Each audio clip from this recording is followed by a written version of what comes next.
ने पांडवों के द्वारा सारी क्रियाएं करवाई भीष्म पितामह की, और अब 4 बार रुकने के बाद अब ठाकुर जी द्वारिका को प्रस्थान कर गए। भगवान द्वारिका गए और द्वारिका जाने के कुछ ही दिन बाद उत्तरा के जिस गर्भ के बालक की भगवान ने गर्भ में प्रवेश करके रक्षा की थी, उस बालक का अब जन्म हुआ। ब्राह्मणों ने उसका नाम परीक्षित रखा। भगवान कुछ वर्षों बाद पुनः हस्तिनापुर आए, परीक्षित को खूब आशीर्वाद दिया, वापस लौट करके जाने लगे तो अर्जुन भगवान को छोड़ने के लिए गए, परंतु अर्जुन को 6 महीने बीत गए, अर्जुन लौट करके नहीं आया। तो इस बात का आश्चर्य कर रहे हैं श्री युधिष्ठिर जी महाराज कि अर्जुन को इतने दिन हो गए द्वारिका गए, अभी तक लौट के क्यों नहीं आया। भीम, जरा पता तो करो द्वारिका में सब कुशल मंगल है, हमारे द्वारिकाधीश ठीक है ना। और बस भीम निकल ही रहे थे पता करने के लिए कि इतने में ही मुख्य द्वार पर बिना मुकुट के केश बिखरे हुए हैं, कवच टूटा हुआ है, गांडीव धनुष हाथ से कहीं कहीं कहीं छूटा हुआ है, तेजहीन अर्जुन दीनहीन सा आकर के गिर पड़ता है। युधिष्ठिर दौड़े और जाकर के देखा तो वो अर्जुन था, मानो जैसे किसी ने लूट लिया हो, अर्जुन को बहुत मारा हो, ऐसी स्थिति में अर्जुन आए। युधिष्ठिर ने पूछा, अर्जुन तुम द्वारिका गए थे? इतने महीनों से कहां थे? और द्वारिकाधीश ठीक है ना? द्वारिका में सब कुशल मंगल? तुम्हारी ये स्थिति कैसे हुई? तुम्हारी ये दुर्दशा किसने की? अर्जुन रुदन करने लगे और रो करके मानो जैसे कोई व्यक्ति पागल हो जाता है, इस प्रकार रुदन करने लगे अर्जुन। और युधिष्ठिर का हाथ पकड़ करके बोले, वंचितो हम महाराज हरिणा बंधुरूपिणा येन मे पहितं तेजो देव विस्मापनम। भैया,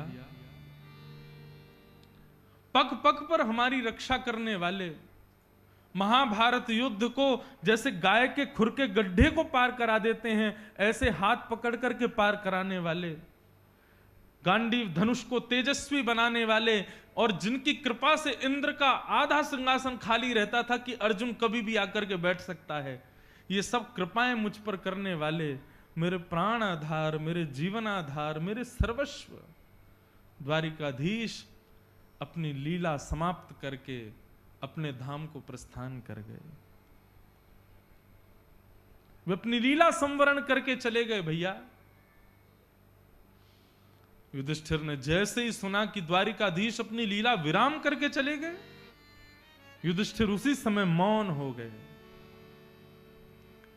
तभी वहां कुंती भुआ आ गई, वही कुंती जो कल भगवान की बड़ी मीठी मीठी स्तुति गा रही थी, ठाकुर जी को भगवान कहकर के प्रणाम कर रही थी, ठाकुर जी से विपत्तियां मांग रही थी। कुंती ने आकर के पूछा, अर्जुन तुम द्वारिका गए थे, द्वारिका के क्या हालचाल हैं, और मेरो लाला कैसा है ये बताओ। और जैसे अर्जुन ने बताया कि द्वारिकाधीश अपनी लीला समेट करके, अपनी लीला समाप्त करके अपने धाम वैकुंठ को प्रस्थान कर गए। कुंती की स्थिति तो ये कि वह सुनकर के कुछ और विचार करने की स्थिति में ही नहीं थी। जैसे सुना ठाकुर जी ने अपनी लीला पूरी कर दी, उसी समय कुंती ने अपने प्राणों का परित्याग कर दिया।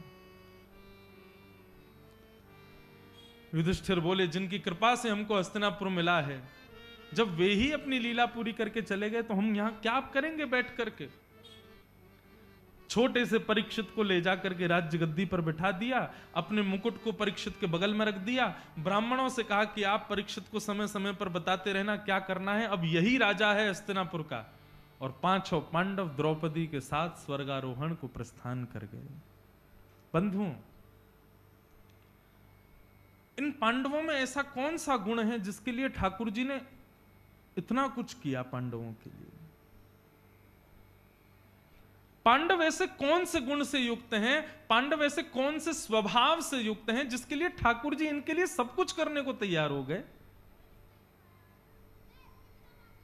कहां तक कहें, महाभारत के प्रसंग में तो द्वारिकाधीश कृष्ण ने अर्जुन, थके हुए अर्जुन के पांव भी दबाए रात्रि में। ऐसा क्या है पांडवों के पास जिसके लिए ठाकुर जी ने इतना सब कुछ किया। तो बंधुओं बहुत ध्यान से सुनिएगा, ये पंच पांडव हम सबके भीतर विद्यमान पंच गुण के समान है। 5 गुण हैं हम सब में, वही ये पंच पांडव हैं। महाभारत युद्ध 5000 वर्ष पहले कुरुक्षेत्र के मैदान में हुआ था। गीता का ज्ञान भगवान ने दिया था, पांडवों को विजय दिलाई थी। ये तो एक केवल इतिहास के नाम पर हम लोग सुनते हैं, लेकिन वास्तविकता यह है कि महाभारत आज भी चल रहा है, हम सबके जीवन में चल रहा है। मेरे जीवन में भी एक अलग महाभारत चल रही है। आप में से कोई उठ करके यहां आ जाए तो कोई ऐसा है ही नहीं जो बिरला यहां के कह दे कि नहीं मैं बिल्कुल महाभारत, मेरे यहां कोई युद्ध नहीं है, मैं किसी द्वंद्व में नहीं पड़ा हुआ, है ही नहीं कोई ऐसा। सबकी महाभारत चल रही है। लेकिन महाभारत में जीतेगा कौन? पांडव। और पांडवों के पास में 2 क्वालिटी हैं, पहले तो श्री कृष्ण और दूसरे उनकी पत्नी द्रौपदी। ये 2 पहचान है पांडवों की। अब पंच पांडव कौन कौन से गुण हैं, ध्यान से सुनना। युधिष्ठिर हैं धर्म, भीम है बल, अर्जुन है दया, नकुल है बुद्धि और सहदेव है स्वरूप। या तो ये 5 गुण हमारे पास हैं या इन 5 में से कोई एक गुण तो हमारे पास है ही। ऐसा हो ही नहीं सकता इन 5 से हम विलग हों। या तो हमारे पास धर्म है, या बल है, या दया है, या तो हमारे पास धर्म है, बल है, और अर्जुन का स्वभाव है आत्मा, और नकुल बुद्धि, सहदेव स्वरूप। 5 में से कुछ तो है हमारे पास। लेकिन ये पंच पांडव महाभारत युद्ध कब जीतेंगे? जब इनके सारथी और निर्देशक के रूप में कृष्ण हो और पत्नी द्रौपदी हो। कृष्ण का स्वभाव क्या है? ज्ञान। और द्रौपदी का स्वभाव क्या है? दया। समझ में आई बात? धर्म, बल, आत्मा, बुद्धि और स्वरूप, यदि ये 5 गुण हमारे पास हैं लेकिन कृष्ण यानी कि ज्ञान नहीं है और दया नहीं है, तो ये 5 गुण यदि खोजने निकलोगे ना तो कौरवों के पास भी हैं। कौरवों के पास भी धर्म है, कौरवों के पास भी बल है, कौरवों के पास भी आत्मा है, कौरवों के पास भी स्वरूप है, कौरव भी बुद्धिमान हैं।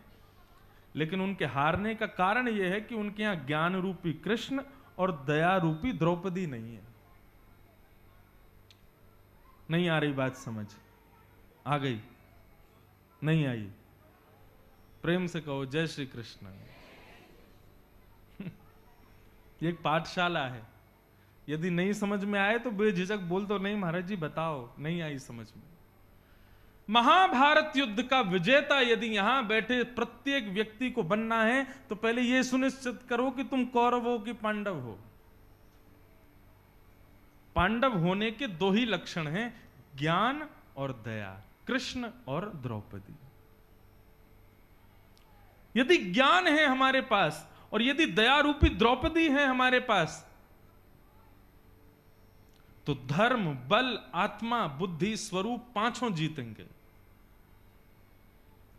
धर्म है लेकिन दया नहीं है, द्रौपदी नहीं है। लोग कहते हैं महाराज जी आपके हिंदू वैदिक सनातन धर्म में कितना गलत हुआ। मैंने क्या हुआ?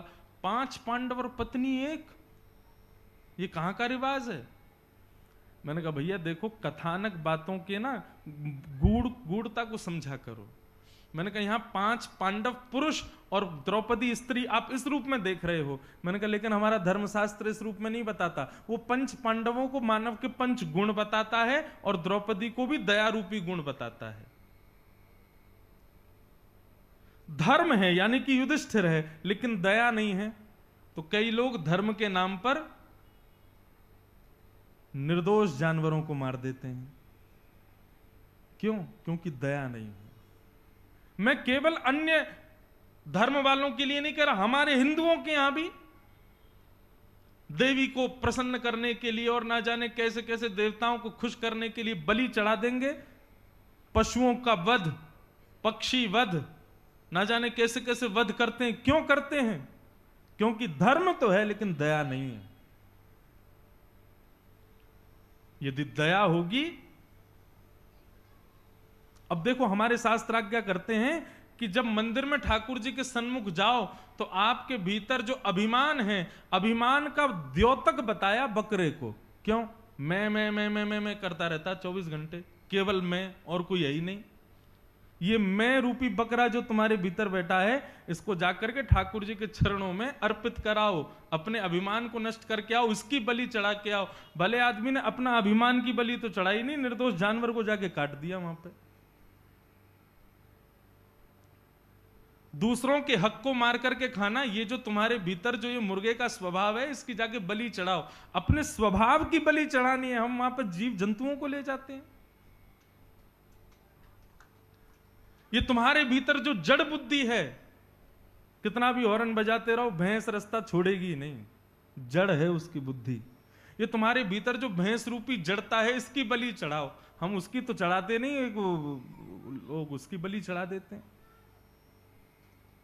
मैंने पहले दिन से कही है बात कि हमारे धर्मशास्त्र जो हैं ये संकेत में बात करते हैं, इशारों में बात करते हैं। गुरुजन सदगुरु जन प्राप्त होते हैं तो उस संकेत को प्रकट कर देते हैं कि क्या कहा जा रहा है। धर्म में दया नहीं होगी तो धर्म अधर्म हो जाएगा। इसलिए धर्म के साथ दया का होना जरूरी, मतलब युधिष्ठिर के साथ द्रौपदी का होना जरूरी है। बल के साथ में दया का होना जरूरी, यानी कि भीम के साथ में द्रौपदी का होना जरूरी। बल में यदि दया नहीं होगी तो बल तो राजा रावण में भी है और बल राजा राम में भी है, लेकिन रावण के बल में दया नहीं है और राम के बल में दया है। इसलिए रावण के बल ने रावण का भक्षण किया और राम के बल ने राम का रक्षण किया, क्योंकि दया है।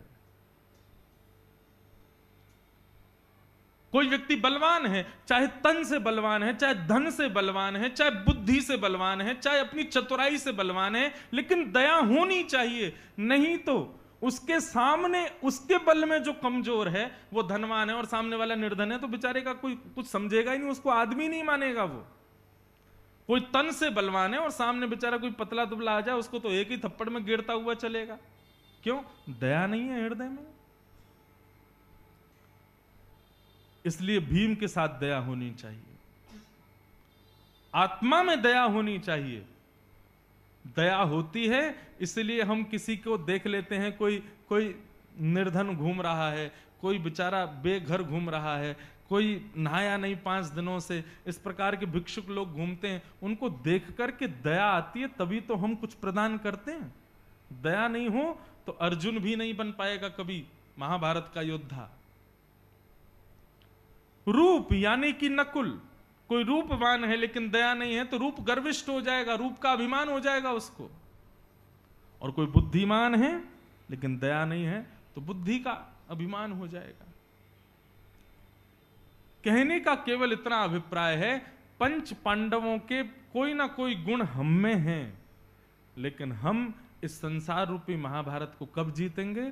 जब पत्नी के रूप में दया और सारथी के रूप में, निर्देशक के रूप में ज्ञान को रखेंगे तो महाभारत जीत जाएंगे। तो हम पांडव हैं।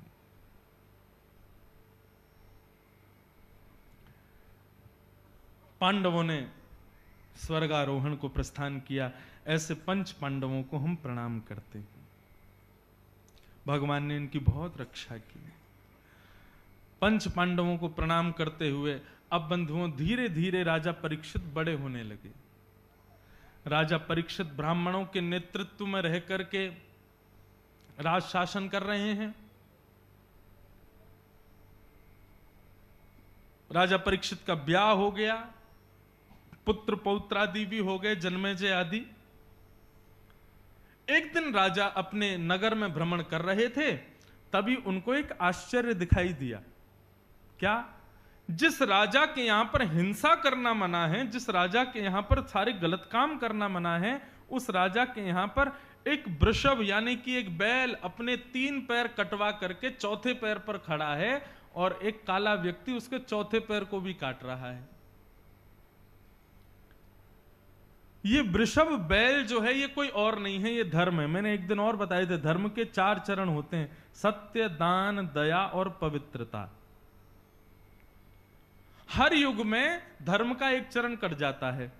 कलयुग आते आते दया, दान और पवित्रता 3 चरण कट जाते हैं। कलयुग केवल एक ही चरण पर खड़ा है कलयुग में, धर्म, और वो धर्म का एक चरण है सत्य। कलयुग उस चौथे चरण को भी काट रहा है। तभी वहां राजा परीक्षित का पहुंचना हुआ। उन्होंने तलवार निकाल के कलयुग को मारना चाहा। कौन हो तुम? शरण में आ गया, चरण में सिर झुका दिए, बोले भगवान मुझे मत मारिए, मैं कलयुग हूं। राजा परीक्षित बोले तुम कलयुग हो? बोले जी। यहां क्या कर रहे हो? जाओ मेरे राज्य को छोड़ के भागो। कलयुग हंसने लगा, बोले अब मैं नहीं जा सकता। सतयुग के बाद त्रेता आता है, त्रेता के बाद द्वापर, अब द्वापर चला गया, अब मेरी बारी है, मैं आके रहूंगा, चाहे आप कुछ कर लो। राजा परीक्षित बोले तुम आए कब? बोले जिस दिन ठाकुर जी अपनी लीला पूरी करके गए, मैं उसी दिन आ गया था। छोटा था, अब थोड़ा बड़ा हो गया। राजा परीक्षित बोले मैं तुझे जीवित नहीं छोड़ूंगा, तेरा सर धड़ से अलग कर दूंगा। बोले आप ऐसा करेंगे तो ब्रह्मा के द्वारा बनाए गए नियम का उल्लंघन होगा। कलयुग का समय है, 4,32,000 की उम्र है मेरी, मैं रहूंगा, नहीं मार सकते आप मुझे। परीक्षित बोले तेरे पास 2 ही तरीके हैं, या तो यहां से भाग जाओ या मर जाओ, तीसरा तेरे पास कोई और रास्ता नहीं है। तब कलयुग ने कहा एक रास्ता और है भगवान। बोले आज्ञा करो। बोले आप चाहो तो मुझे कुछ स्थान दे दीजिए, मैं वहीं रहूंगा, उसके अतिरिक्त कहीं नहीं जाऊंगा।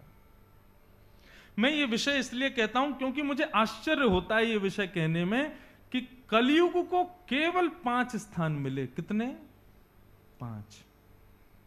और आज स्थिति देखो आप, आज भी कलयुग केवल 5 स्थानों पर ही है, परंतु हम लोग, ऐसा हो ही नहीं सकता कि इन 5 में से किसी एक में ना पड़े हों। इसीलिए कलयुग का प्रभाव है हमारे ऊपर। और 5 स्थान कौन कौन से हैं? पहले तो केवल 4 स्थान दिए, द्यूतम, पानम, स्त्रियः, सूना, यत्रा, धर्मश्चतुर्विध, 4 स्थान दिए। तुम जुए में रहना। दूसरा स्थान दिया तुम मद्यपान में रहना। तीसरा स्थान दिया पर स्त्री पर पुरुष संग में रहना। और चौथा स्थान दिया तुम हिंसा में निवास करना। कलयुग बोला जगह थोड़ी कम है, परिवार मेरा ज्यादा है, एक स्थान और दे दीजिए। तब पुनश्च याचमानाय जात रूप मदात प्रभो, उसकी पुनः याचना करने पर 5वां स्थान दिया बिना मेहनत के कमाए गए धन, अनीति से कमाए गए धन में रहना। ये 5 स्थान कलयुग को प्रदान किए गए। पहला स्थान क्या है? जुआ। अब जुआ का मतलब केवल वही नहीं है लगे हैं उसमें पैसा लगा के। जुआ बहुत स्थानों में होता है। ये जो बात बात पे हम लोग कहते हैं ना, अच्छा लगी 500-500 की शर्त, ये भी जुआ है। शर्त लगा ले, ऐसा नहीं होगा। ये जो हम बार बार 10 रुपए के, 5 रुपए की, किसी भी प्रकार के धन के शर्त लगाते हैं और उसको दांव पर लगा देते हैं लक्ष्मी को। सीधी बात, जुए का मतलब क्या है? लक्ष्मी को दांव पर लगाना, वो जुआ है। उसमें कलयुग का निवास है। आप कहोगे महाराज जी क्यों है पाप कलयुग में ये जुआ खेलना या शर्त लगाना?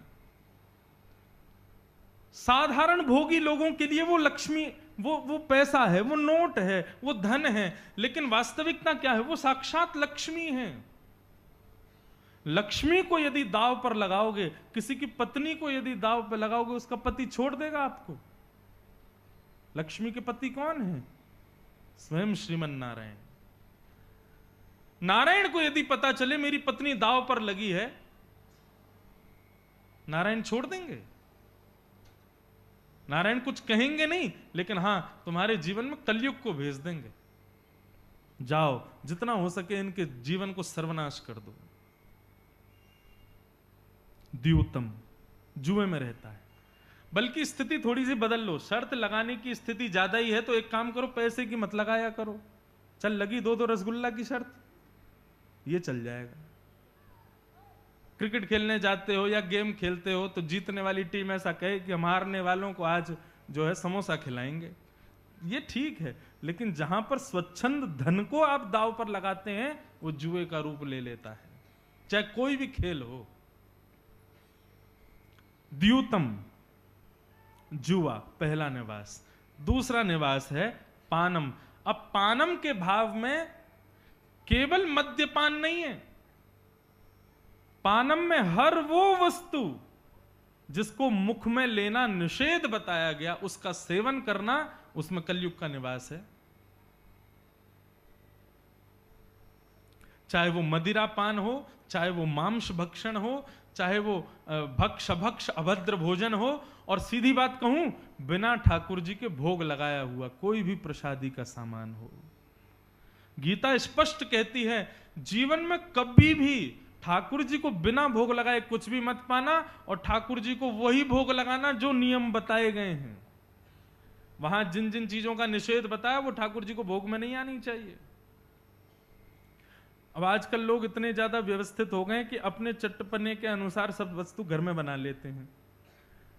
श्रीनाथ जी के मंदिर में टमाटर का प्रवेश निषेध है, कई मंदिरों में बैगन का प्रवेश निषेध है, कई मंदिरों में आदि आदि वस्तुओं का प्रवेश निषेध है। ठीक है, इन सब वस्तुओं को तो पाओ। अब देखो पिज्जा, ये भारतीय कल्चर का भोजन तो है नहीं, लेकिन आदमी को खाना है तो इसलिए अपने घर में ही बना लेते हैं, और घर में बना के ठाकुर जी को भोग धरा देते हैं, और ठाकुर जी का भोग लगा के उसको पा लेते हैं। बर्गर ठाकुर जी को भोग लगा के पा लेते हैं, और कह देते हैं कि हमने तो अपने। देखो भोग में केवल सामग्री नहीं, सामग्री में प्रयोग होने वाले व्यंजन और सामग्री का स्वरूप दोनों ठाकुर जी के अनुकूल होना चाहिए। आज भी हमारे वृंदावन के भोग परंपरा में रात्रि का भोजन जब ठाकुर जी करते हैं ना तो छोटी छोटी पूड़ियां बनाई जाती हैं। बोले क्यों? बोले लाला थक गए हो, गैया चरा के हार गए हो, पूड़ी तोड़े वो कैसे, या हमारे छोटी छोटी पूड़ी बनाओ, सीधी पूड़ी सब्जी ते लगा खा जाएगा। अब तुमने धर दिया ठाकुर जी के आगे बर्गर। ठाकुर जी पहले तो यूं ही देखेंगे इसको पाए कैसे। अब फिर भैया इतना श्रृंगार करें ठाकुर जी, यहाँ पे सुंदर जो है का मोती लगाया भयो है, यहाँ पे नथ बेसर पहनी, भैया वो पूरा मुंह खोल के कैसे खाएंगे, सब गिर जाएगा नीचे। ठाकुर जी को वो प्रदान करो जो उनके लिए सहज हो, और फिर पाओ भी वही जो ठाकुर जी को भोग लगे। दूसरी स्थिति मतलब भक्ष सेवन में कलयुग का निवास है। लोग तंबाकू खाते हैं। आपको पता है तंबाकू के खेत में बाउंड्री नहीं होती। क्यों बाउंड्री क्यों लगाते हैं? जानवर नहीं खा जाएं। लेकिन तंबाकू को जानवर भी नहीं खाते, गधा भी नहीं खाते। और जब इंसान मीड़ मीड़ के खा रहा होता है, गधा कहता है ले इसको तो मैं भी नहीं खाता, तू खा रहा है इसको। ऐसी वस्तुओं का सेवन क्यों करना? कितनी बड़ी विडंबना। कलयुग नहीं है तो क्या है? तंबाकू के पाउच में बाहर स्पष्ट लिखा है मुझे खाओगे तो मैं तुम्हें मार दूंगा जान से। टंबैको किल्स। आदमी क्या करता है? उस पर हाथ रख लेता है, देखना नहीं पड़े, खोल खाल के तुरंत डाली, खा गया। स्पष्ट कह रहा है, वो खुद ही कह रहा है मैं जहर हूं, तुम्हारे प्राण लेने के लिए मेरा जन्म हुआ है, हम उसको खा लेते हैं। ये कलयुग नहीं है तो क्या है? जीवन में बंधुओं कभी भी जिह्वा पर उस वस्तु को कभी, पूज्य श्री डोंगरे जी महाराज कहते थे अपनी कथा में, ये देह एक देवालय है। हमारा चित्त जो है इस कुंज में श्री राधा रमण जी बैठे हैं। जैसे मंदिर में मदिरा पान नहीं करते, जैसे मंदिर में भक्ष नहीं खाते, मंदिर में कोई गलत खा करके नहीं जाता। क्यों? मंदिर जा रहा हूं, वो तो इंसानों के बनाया गया मंदिर है, तुम्हारा शरीर तो भगवान ने बनाया है, इसमें भक्ष भक्ष को क्यों ले जाते हो? सदैव एक प्रकार से सीधी बात कहूं, उस वस्तु को मुख से भीतर धारण करो जो वस्तु आप ठाकुर जी को अर्पित कर सको, क्योंकि चित्त में नाथ बैठे हैं।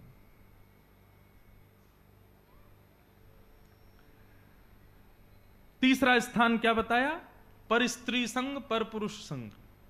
विवाह के पश्चात अन्यत्र किसी को भी देखो तो उसके प्रति आदर का भाव ही रखो, अन्यत्र कोई दूषित भाव रखोगे वो कलयुग का प्रभाव करेगा। चौथा स्थान बताया हिंसा। हिंसा कहते हैं लड़ाई झगड़ा, मार काट, उल्टे उल्टे सीधे काम। मनसा वाचा कर्मणा, आप भले ही किसी से कह नहीं रहे हो, कुछ भी गलत गाली नहीं दे रहे हो, लेकिन मन ही मन सोच रहे हो तू आगे जा, तेरा पाम टूट जाए, ये भी एक हिंसा है। ऐसी हिंसा भी कलयुग को जन्म देती है। ये तो रहे 4 स्थान। और 5वां स्थान क्या है? बिना मेहनत के कमाया गया धन, जिसमें आजकल हमारी प्रवृत्ति बहुत ज्यादा हो गई है। और ये बीच में जो ये निकल के गया, क्या कहते हैं इसको, कोरोना, तब से तो बहुत ही ज्यादा हो गई है। Work from home, work from home. हमको अब तो सब ठीक हो गया, फिर भी सबको यूं चाहिए वर्क फ्रॉम होम ही मिलता रहे, घर से ही जाना नहीं पड़े, वहीं पड़े पड़े कर लें सब काम। ये सब इस तरीके से बिना परिश्रम के यदि कर्म घर पे ही बैठ के करोगे ना, तो उससे जो तनख्वाह आपको मिलेगी वह भी अनीति की, और वो कलयुग को जन्म देगी। इसलिए भैया, व्यक्ति को यदि अपने जीवन में सफलता चाहिए, कलयुग से बचना चाहते हो, तो इन 5 चीजों का विशेष ध्यान रखो। द्यूतम पानम स्त्रीहसूना यत्रा धर्मश्चतुर्विध पुनश्च याचमानाय जातरूप मदात् प्रभु। इन 5 स्थानों से यदि बच गए, कलयुग आपका कुछ नहीं। मैं व्यासपीठ से ना अपने लेटर हेड पे लिख करके दूंगा कि आप कलयुग में नहीं हो, आप सतयुग में हो, यदि इन 5 स्थानों से बच गए तो। श्रीमन्नारायण नारायण नारायण, श्रीमन्नारायण नारायण नारायण, बद्री नारायण नारायण नारायण, बद्री नारायण नारायण नारायण, बद्री नारायण नारायण नारायण, बद्री नारायण नारायण नारायण, श्रीमन्नारायण नारायण नारायण, श्रीमन्नारायण नारायण नारायण, ओ भजमन नारायण नारायण नारायण, भजमन नारायण नारायण नारायण, भगवद नारायण नारायण नारायण, भगवद नारायण नारायण नारायण, भजमन नारायण नारायण नारायण, भजमन नारायण नारायण नारायण, श्रीमन्नारायण नारायण नारायण, श्रीमन्नारायण नारायण नारायण, भजमन नारायण नारायण नारायण, भजमन नारायण नारायण नारायण। श्री गंगा मैया की जय, श्री भगवत धाम की जय, पूज्य सदगुरुदेव भगवान की जय, श्री युगल जोड़ी सरकार की जय। परम पूजनीय प्रातः स्मरणीय हम सबके मध्य में विराजमान नित्य वंदनीय पूज्य श्री भगवत धाम वाले पूज्य महाराज श्री डॉक्टर स्वामी श्री विवेकानंद जी महाराज के श्री चरणों में व्यासपीठ से समस्त श्रोताओं की ओर से बारंबार प्रणाम। संत जनों का नाम उच्चारण करने में मेरे को बड़ा अंदर से भाव कम आता है, इसलिए मैं भगवत धाम वाले महाराज जी कहता हूँ। परंतु भाव लगता है कि कई लोग इसको लाइव भी सुन रहे हैं यूट्यूब पर, तो उन लोगों को भी महाराज जी का नाम स्मृति में आए, इसलिए थोड़ा सा बस नाम कह देते हैं। परंतु ऐसे श्रेष्ठ जनों का देखो, कुछ नाम लेने के लिए मना किया गया शास्त्रों में। संत जनों का, गुरुजनों का नाम स्पष्ट नहीं बोलना चाहिए। स्वनाम, अपना नाम भी स्पष्ट नहीं बोलना चाहिए। अपने प्रेमियों का नाम, अपनी प्रियतमा यानी पत्नी या फिर पति पति का, पत्नी पति का, ये नाम नहीं बोलने चाहिए। क्यों? आयु क्षीण होती है। इसलिए जो पति अपने पत्नी का नाम लेकर के बोलते हैं, भले ही कुछ और संबोधन करके बोलो, स्पष्ट नाम नहीं बोलना चाहिए। अब पहले तो पत्नियां भी नहीं लेती थी, आजकल लेने लग गई हैं पतियों के नाम, उनको भी नहीं लेना चाहिए। कुछ शास्त्र की मर्यादाएं हैं, उन पर ध्यान देना चाहिए। गुरुजनों के भी स्पष्ट नाम नहीं लेने चाहिए। क्यों? सीखी हुई विद्या विस्मृत हो जाती है। गुरुजनों का नाम लेने से पहले इसलिए परम पूजनीय, प्रातः स्मरणीय आदि आदि सब भाव कहे जाते हैं। स्वनाम भी नहीं लेना चाहिए, अपना नाम भी स्पष्ट नहीं बोलना चाहिए। तो पूज्य महाराज जी पधारे। तो बंधुओं, ये 5 स्थान मिले हैं कलयुग को। द्योतम पानम स्त्रिह सूना, और 5वां स्थान क्या है? अनीति का धन। अपना भला चाहते हो तो इन 5 की तरफ कभी मत जाना, और यदि कभी इन 5 की तरफ नहीं गए आप, तो स्वयं को सतयुग में ही मानिएगा। सतयुग, त्रेता या फिर द्वापर के ही हो आप कलयुग के हो ही नहीं। 5 स्थान प्रदान किए गए, परंतु 5 स्थान देने के बाद राजा परीक्षित स्वयं भटक गए। जैसे ही अपने भवन में लौट करके आए तो कारागृह खोल करके तिजोरी में देख रहे थे क्या क्या सामान है, तभी एक मुकुट दिखाई दिया। वो मुकुट जरासंध का था। भीम ने जब जरासंध को मारा तब वो मुकुट लेके आए थे। परीक्षित ने उस मुकुट को अपने सिर पर धारण किया, केवल देखने के लिए कि मैं कैसा लग रहा हूं। मुकुट पहनते ही अनीति का धन है, उसने प्रभाव दिखाना शुरू कर दिया। और स्थिति यह हुई कि जिस राजा के यहां हिंसा करना मना था, पाप था, वो राजा स्वयं आखेट को गए वन में हिंसा करने के लिए। हिंसा तो कर नहीं पाए, लेकिन प्यास से व्याकुल राजा तभी एक आश्रम में पहुंचे, और वहां आश्रम में शमिक ऋषि का दर्शन किया। शमिक ऋषि त्रातक समाधि में बैठे थे। त्रातक समाधि की स्थिति क्या होती है? शरीर तो वहीं रहेगा, परंतु श्वास नहीं चलेगी। नब्ज देखोगे तो नब्ज भी बंद है। वो अपने चित्त से कहीं और प्रवेश कर जाता है, उसको त्रातक समाधि कहते हैं। और हमारे वृंदावन की भाषा में उसको मानसी समाधि कहते हैं। कौन सी समाधि? मानसी।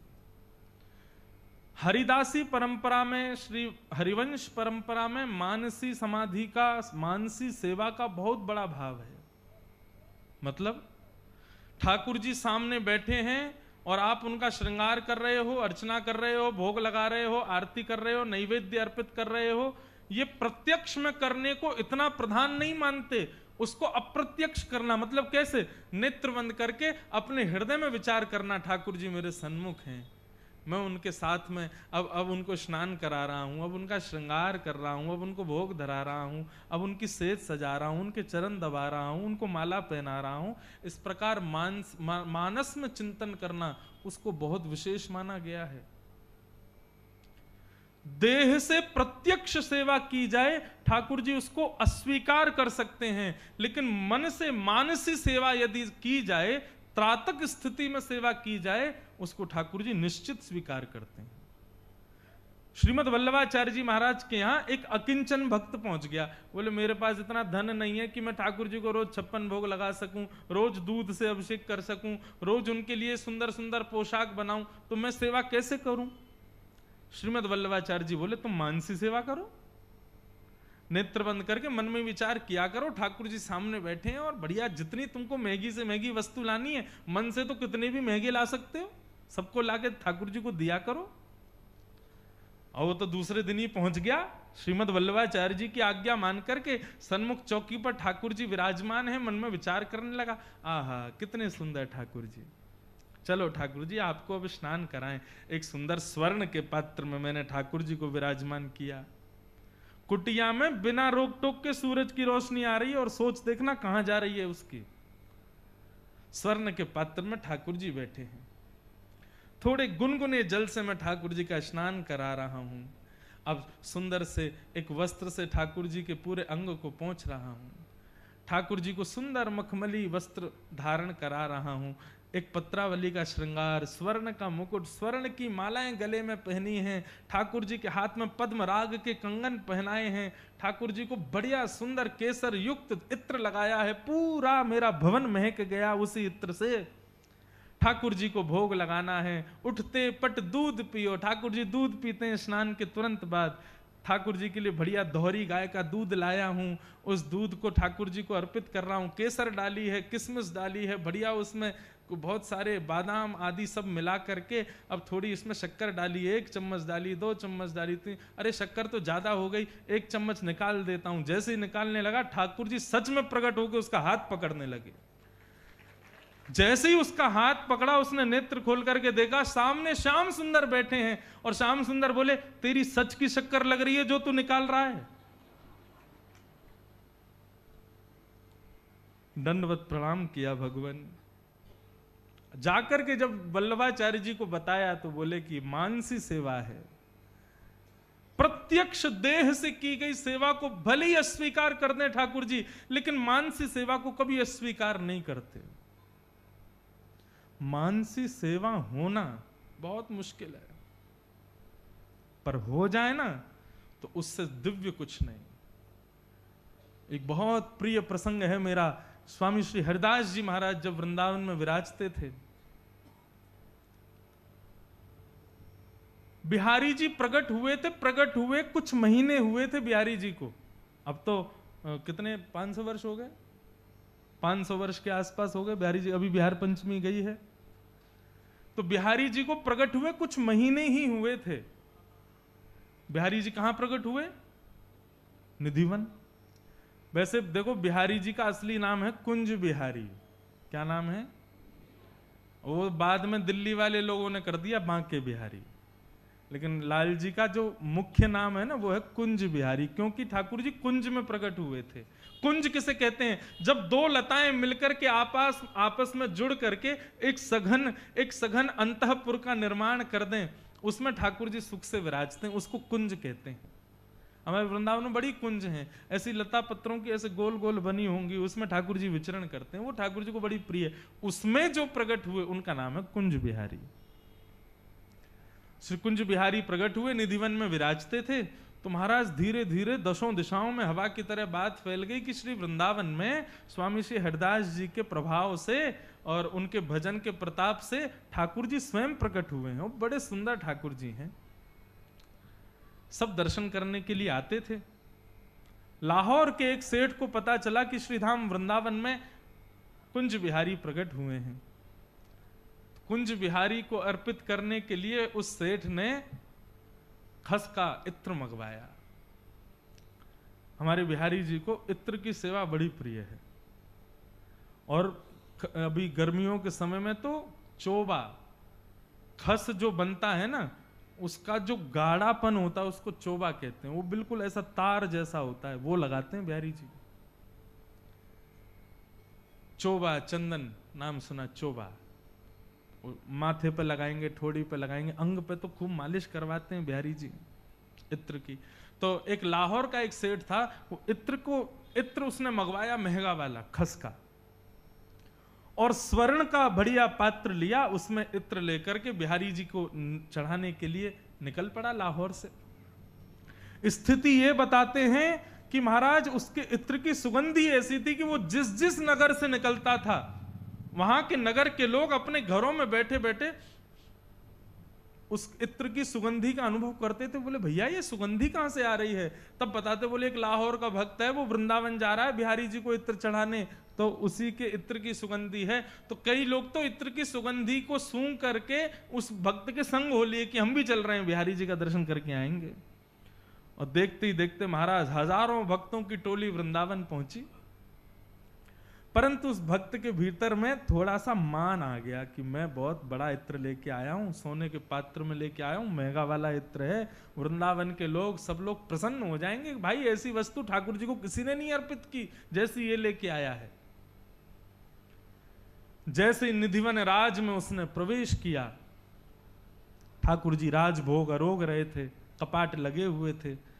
सब रसिकाचार्यों ने कहा भैया अभी तो ठाकुर जी को भोग लग रहा है, अभी समय लगेगा दर्शन में, तुम एक काम करो, तब तक क्या करोगे? तो यमुना जी पे स्वामी श्री हरिदास जी महाराज अपनी मानसी सेवा में बैठे हैं, तुम वहां जाके स्वामी जी को प्रणाम कराओ। अब उसको पता नहीं था मानसी सेवा किसे कहते हैं।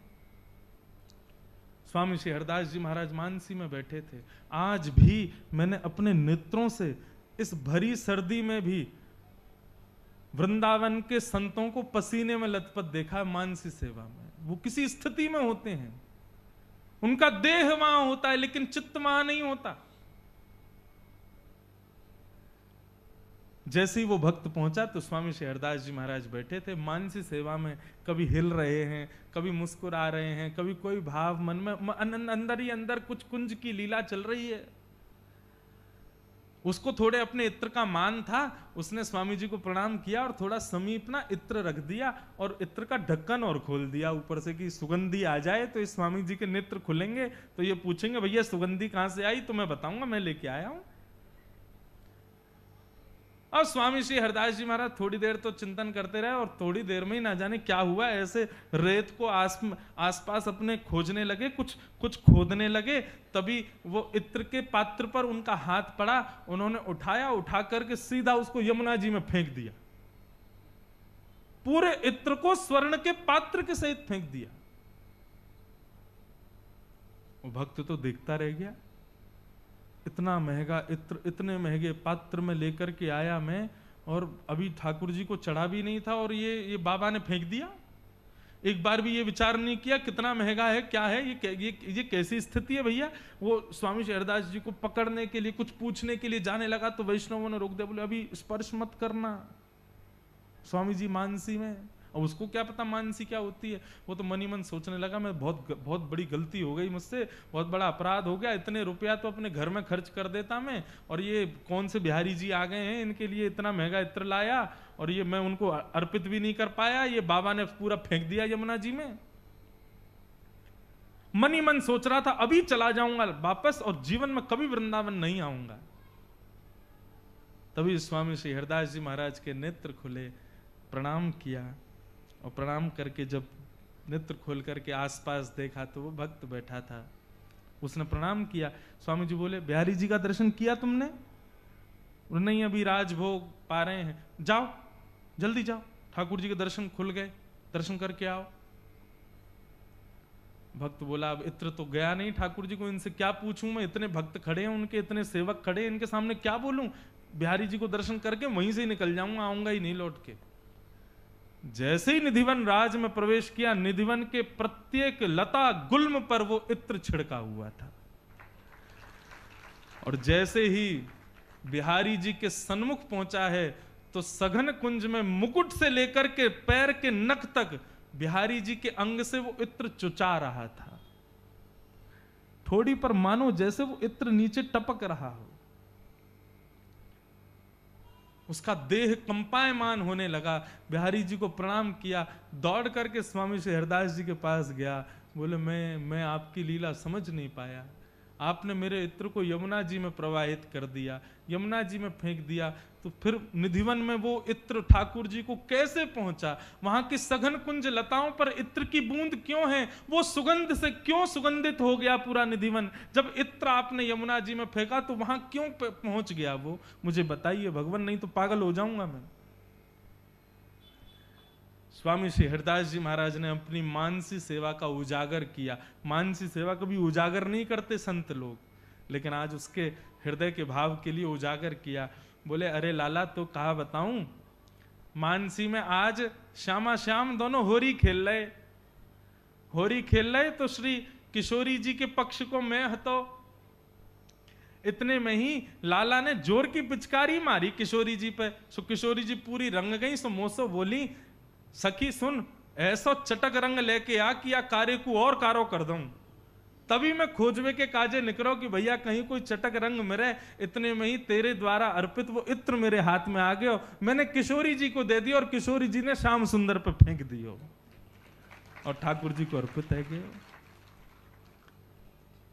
बोलो कुंज बिहारी लाल की, श्री वृंदावन बिहारी लाल की, स्वामी श्री हरदास जी महाराज की। उसी क्षण वैष्णव अपने कुल खानदान सबको छोड़ दिया और अनंत स्थिति के लिए स्वामी श्री हरदास जी का अनन्य उपासक हो गया और सदा उन्हीं के चरण में रहने लगा। इसे कहते हैं मानसी सेवा। और इसी को भागवत की भाषा में कहते हैं त्रातक समाधि। शमिक ऋषि इसी प्रकार की समाधि में बैठे थे जब राजा परीक्षित पहुंचे। और राजा परीक्षित ने जाकर के कहा, महाराज प्रणाम करता हूं, आपके द्वार पर चक्रवर्ती सम्राट राजा परीक्षित आया है, मुझे बहुत प्यास लगी है, कुछ जल अर्पित कीजिए। लेकिन शमिक ऋषि तो समाधि में बैठे हैं। उनका देह है लेकिन चित्त थोड़ी था वहां पर। राजा ने 2-3 बार निवेदन किया लेकिन जब वो नहीं सुन पाए, राजा को क्रोध आया और क्रोध में भर करके राजा ने कहा, पाखंडी, अभिमान दिखाता है मुझे, तेरे यहां चक्रवर्ती सम्राट आया और समाधि में बैठा है। एक मरे हुए सर्प को अपने धनुष बाण से उठाया और शमिक ऋषि के गले में डाल दिया। पाखंडियों के लिए यही उपकार होना चाहिए। और ऐसा करके वो वहां से चले गए। ये सब कलयुग करवा रहा था उनसे। संत अपराध, भक्तों का अपराध, भक्त परिहास, ये सब हम जानबूझ के नहीं करते, ये सब कलयुग का प्रभाव है। जब हम तिलक लगाते हैं, हमारे तिलक को देख करके, चोटी को देख करके, हमारी धोती देख करके किसी को हंसी आ जाती है, कोई ऊपर से नीचे तक देखता है, तो समझना घनघोर कलयुग का प्रताप है इसके ऊपर।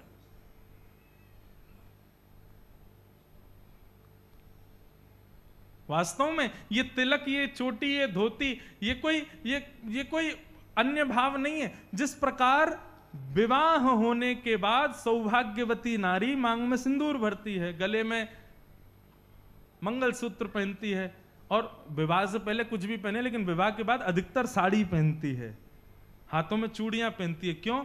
इससे सामने वाले को पता चल जाए कि ये रिजर्व्ड है, बुक हो गई है पहले ही। ठीक वैसे ही किसी के माथे पर तिलक दिखे, किसी के गले में कंठी दिखे, कोई धोती में दिखे, चोटी वाला दिखे, तो समझ जाना ये रिजर्व्ड हो गया है, ठाकुर जी ने इसको स्वीकार कर लिया है, ये ठाकुर जी का हो गया है। अरे ये भेष कोई आपको रिझाने के लिए थोड़ा ही है। मीराबाई कहती हैं, जिन भेषा मारो सांवरो रीझे, जिन भेषा मेरो गिरधर रीझे, मैं तो सो ही भेष धरूंगी। पत्नी श्रृंगार करती है ताकि मैं विवाह में जा रही हूं तो वहां 4 लोग पूछें, ये हार कहां से लाई हो, साड़ी कहां से लाई हो, तुम्हारा श्रृंगार बड़ा सुंदर है, मेकअप बहुत बढ़िया किया। पति श्रृंगार करता है, कोट वोट पहनता है, तो ताकि मेरे मित्रगण मिले तो पूछें कि भाई कोट कहां से लिया। लेकिन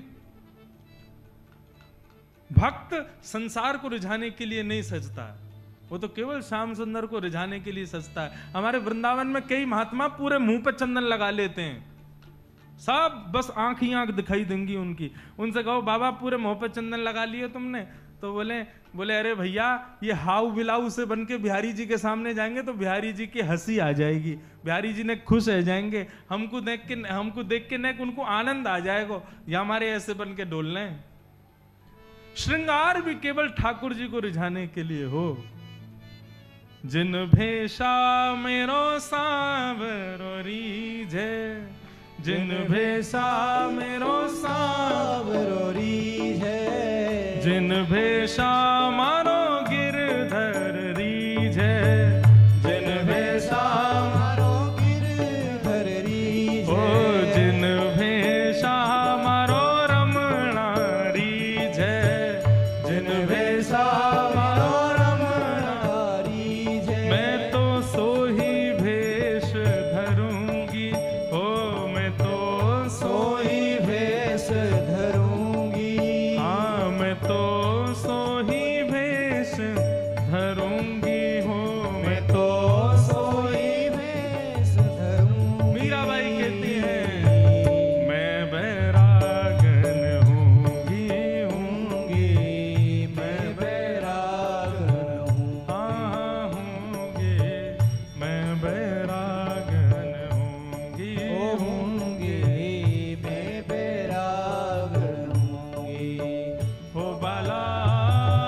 मारो सांवरो रीझे, मारो गिरधर रीझे, मारो राधा रमण रीझे, मैं तो सो ही भेष धरूंगी। राधा रमण जी के सन्मुख आप सब लोग जाते होंगे, राधा रमण जी यहीं खड़े रहते होंगे, लेकिन जैसे ही दिखे कोई चोटी वालो आयो, तिलक वालो आयो, धोती वालो आयो, तो श्री राधा रमण जी भी कहते होंगे हाँ कोई मेरा आया है, कोई अपना आया है। पत्नी बिना मांग में सिंदूर भरे, मंगलसूत्र डाले, बिना चूड़ियों के घूमे, तो पति को कहीं ना कहीं तो चुभती होगी बात की, आज इसने मेरा सौभाग्य नहीं पहना। ऐसी जब हम तिलक लगाए बिना श्री ठाकुर जी के सन्मुख जाते हैं, बिना कंठी माला पहने ठाकुर जी के सन्मुख जाते हैं, कहीं ना कहीं तो उनको चुभता होगा कि आज मेरा सौभाग्य का स्वरूप नहीं पहन के आया। ये तिलक को ये थोड़ी दिखाना है हमको दुनिया को कि हम धर्मात्मा हैं, हम धर्मावली हैं, या हम वृंदावन उपासी हैं, हम ठाकुर जी के उपासी हैं इसलिए तिलक लगाते नहीं। ठाकुर जी को रिझाने के लिए तिलक लगाते हैं, उनकी खुशी के लिए, उनकी प्रसन्नता के लिए। तो बंधुओं, कभी संत अपराध, भक्त अपराध, भक्त स्वरूप का अपराध यदि हमसे बन जाए तो समझना ये कलयुग करवाता है। राजा परीक्षित के द्वारा शमीक ऋषि का अपमान हुआ, परंतु ये दृश्य कुछ बालकों ने देख लिया, और बालकों ने ये दृश्य जाकर के शमीक ऋषि के पुत्र श्रृंगी को बता दिया। श्रृंगी को जैसे ही पता चला कि मेरे पिता के गले में मरा हुआ सर्प डाल दिया राजा परीक्षित ने, तो श्रृंगी ने श्राप दे दिया। इति लंघित मर्यादम सप्तमे हनि, तक्षकाद आत्मनो हनि। मर्यादा का उल्लंघन करने वाले राजा परीक्षित को मैं श्राप देता हूं, आज के ठीक 7वें दिन तक्षक सर्प डस देगा और उनकी मृत्यु हो जाएगी। श्रृंगी ने यह श्राप दिया, लौट करके अपने पिता के सन्मुख आए, और पिता के पास आकर के जब पिता के गले में मरा हुआ सर्प देखा, रुदन करने लगे, और इतने में ही शमीक ऋषि की त्रातक समाधि भी टूट गई। जय हो। त्रातक समाधि पूर्ण होते ही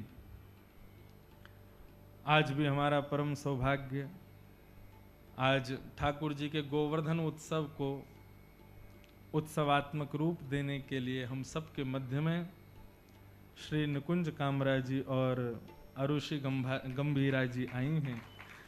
आप दोनों को ही बहुत बहुत वंदन प्रणाम। शाम को 7:30 बजे कौन सी है धर्मशाला?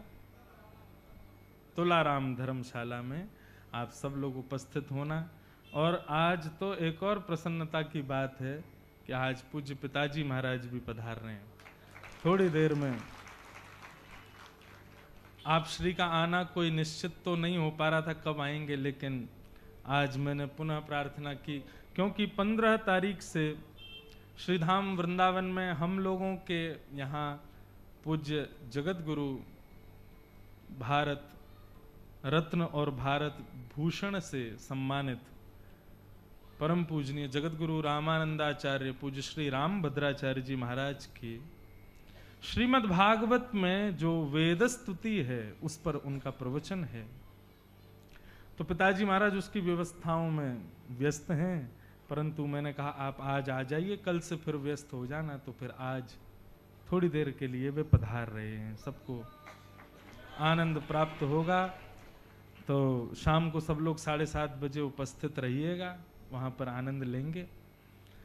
तो बंधुओं, यहां पर जब शमीक ऋषि के सन्मुख श्रृंगी लौट करके आए और अपने पिता के गले में मरा हुआ सर्प देखा, शमीक ऋषि को अच्छा नहीं लगा।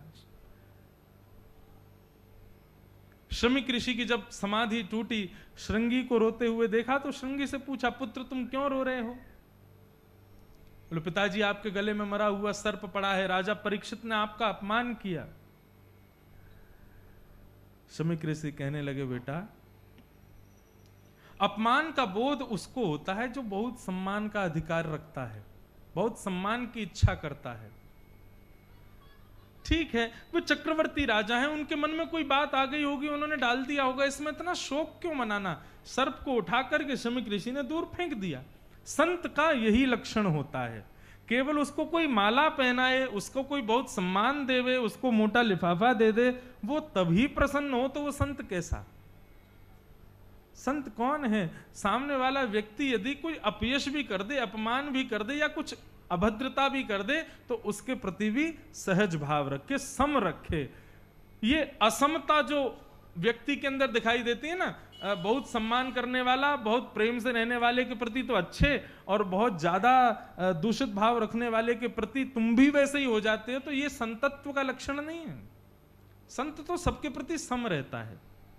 भगवान बुद्ध को किसी ने जाकर के बहुत गालियां दी, तो भगवान बुद्ध उसको प्रणाम करने लगे। बोले आप प्रणाम क्यों कर रहे हो? बोले मैं इसलिए कर रहा हूं, मेरे यहां जो वस्तु लेकर के आता है मैं वही वस्तु उसको लौटा देता हूं, लेकिन तुमने जो वस्तु दी, मैं मुझे खेद हो रहा है कि मैं तुमको दे नहीं पा रहा, क्योंकि मैं वो दे नहीं सकता। संत का लक्षण तो समत्व होता है, सबके प्रति सम रहना। परंतु श्रृंगी ने कहा कि पिताजी आपके हृदय में होगा समत्व, मेरे हृदय में नहीं है। मैंने तो राजा परीक्षित को 7 दिन में मरने का श्राप दे दिया। शमीक ऋषि को यह बात अच्छी नहीं लगी। बेटा, किसी के अपराध करने पर सीधा मृत्युदंड, ये कहां सीखा तुमने? किसी से अपराध हो जाए तो पहले अपराध के बाद तो उसको अपराध सुधारने का मौका देना चाहिए, और दूसरी बार भी अपराध ना माने, करता रहे, तो फिर कोई साधारण दंड देना चाहिए। फिर भी ना सुधरे तब मृत्युदंड का अधिकार है। तुमने तो पहली बार में ही ये गलत किया पुत्र। वैद्य के पास में यदि कोई रोगी जावे तो वैद्य को चाहिए कि रोगी को औषधि देवे, उसके रोग को दूर करे, ना कि ऐसा कुछ पिला दे कि वो रोगी खत्म हो जाए। ये व्यासपीठ पर बैठने वाले, संतत्व धारण करने वाले महात्मा आदि, ये सब लोग भवरोग के वैद्य हैं। इनका स्वभाव है कि सन्मुख आए हुए व्यक्ति को सुधारना, ना कि उसके दूषित भाव पर, उसके दूषित व्यवहार को देख करके जीवन भर के लिए उसको अपनी आंखों से अलग कर देना, उसके पास जाना ही नहीं। तो फिर हमारा काय बात का संतत्व? हम क्यों व्यासपीठ पर बैठे हैं यदि हमने सामने वाले को सुधारा ही नहीं? तो वैद्य को चाहिए औषधि देवे, ना कि विष। और तुमने आज वही किया, तुमने औषधि नहीं दी है, तुमने विष दिया। ऐसा भागवत में तो नहीं लिखा, लेकिन एक संत अपनी कथा में कह रहे थे कि श्रृंगी ने श्राप दिया, इसलिए शमीक ऋषि ने अपने पुत्र को श्राप दे दिया और कहा कि मैं श्राप देता हूं, आज के बाद कोई भी ब्राह्मण बालक यदि त्रिकाल संध्या नहीं करता होगा, वेद अध्ययन नहीं करता होगा, गुरुजनों के आश्रय में नहीं रहता होगा, अपने ब्राह्मणत्व का पालन नहीं करता होगा, तो उसकी वाणी में श्राप देने का बल नष्ट हो जाएगा। और अपने एक शिष्य को बुला करके कहा कि राजा परीक्षित को जाकर के बता दीजिए उनके केवल 7 दिन शेष हैं। राजा परीक्षित ने जैसे ही यहां पर अपना मुकुट उतारा, मुकुट उतारते ही राजा परीक्षित को बोध हुआ कि मैंने गलत किया है। बंधुओं, एक बात बताऊं, मानव का सबसे बड़ा लक्षण क्या है, सबसे बड़ा सद्गुण क्या है? अपनी गलती का बोध करके अपनी गलती को स्वीकार करना। हाँ, मैंने ये किया है, मुझसे ये अपराध हुआ है। अपने दुर्गुणों को स्वीकार करना मानव का सबसे बड़ा सद्गुण है। जो व्यक्ति पूरा जीवन निकाल देता अपने केवल दुर्गुणों को छुपाने में, वो व्यक्ति राक्षसों से कम नहीं है। रावण हो चाहे कंस हो, ये सदैव अपने दुर्गुणों को छुपाते रहे, जबरदस्ती स्वयं को सहज दिखाते रहे, लेकिन थे नहीं। अपने अवगुणों को स्वीकार करो। राजा परीक्षित ने जैसे ही मुकुट उतारा, उनको बोध हुआ कि मैंने बहुत बड़ी गलती की। एक महात्मा के गले में मरा हुआ सर्प डाल दिया। राजा परीक्षित अपनी पत्नी से कहने लगे, देवी मेरा राज्य जल क्यों नहीं गया? मैं अभी तक जीवित क्यों हूं? मेरी मृत्यु क्यों नहीं हो गई? मैंने एक ऋषि के गले में मरा हुआ सर्प डाल दिया, मुझे श्राप क्यों नहीं लगा अभी तक? तभी शमीक ऋषि आए, शमीक ऋषि के शिष्य गौरमुख आए और आकर के बोले, राजा परीक्षित, आपने आज महाराज शिमिक के गले में मरा हुआ सर्प डाल दिया, इसलिए श्रृंगी ने आपको 7 दिन में मरने का श्राप दिया है। आपके जीवन के केवल 7 दिन बचे हैं, अपनी मुक्ति का उपाय खोज लीजिए। राजा परीक्षित उदास नहीं हुए, हताश नहीं हुए। क्रोधापि देवेन वरेण तुल्यम। शास्त्र आज्ञा करते हैं, बड़े लोगों का क्रोध, माता पिता का क्रोध, गुरुजनों का क्रोध, संत महात्माओं का क्रोध वरदान के समान होता है। यदि कोई संत तुम्हारे आगे आ जाए और आकर के सीधे गले लगाने लग जाए, पुचकारने लग जाए, तो समझना अभी कहीं पे तो कमी है। लेकिन संत सामने से निकले, महाराज सीधे एक आध थप्पड़ मारता हुआ जावे, 2-4 सुनाता हुआ जावे, माता पिता 2-4 गाली दिन में 3-4 बार तो दे दें, तब समझना कि हाँ अब हम सही जा रहे हैं। यदि माता पिता गाली नहीं देते हैं, मारपीट नहीं करते हैं, ज्यादा चिल्लाते नहीं है, गुस्सा नहीं करते, तो बच्चों को चाहिए ऐसा कुछ ना कुछ करें जिससे माता पिता को गुस्सा आवे। वो क्रोध में भर करके 4 शब्द सुनाएंगे तभी तुम्हारा उत्थान होगा। क्रोधापि देवेन वरेण तुल्यम। बड़े लोगों का क्रोध वरदान के समान होता है। जिस व्यक्ति ने, जिस बालक ने अपने बाल्यकाल से लेकर के अपनी युवावस्था तक कभी माता पिता से कभी पिटाई नहीं खाई, कभी उनसे सुना नहीं, कभी उनके गुस्सा को नहीं सहन किया, वो बालक कभी उच्च श्रेणी का कोई श्रेष्ठ व्यक्ति नहीं बन पाएगा।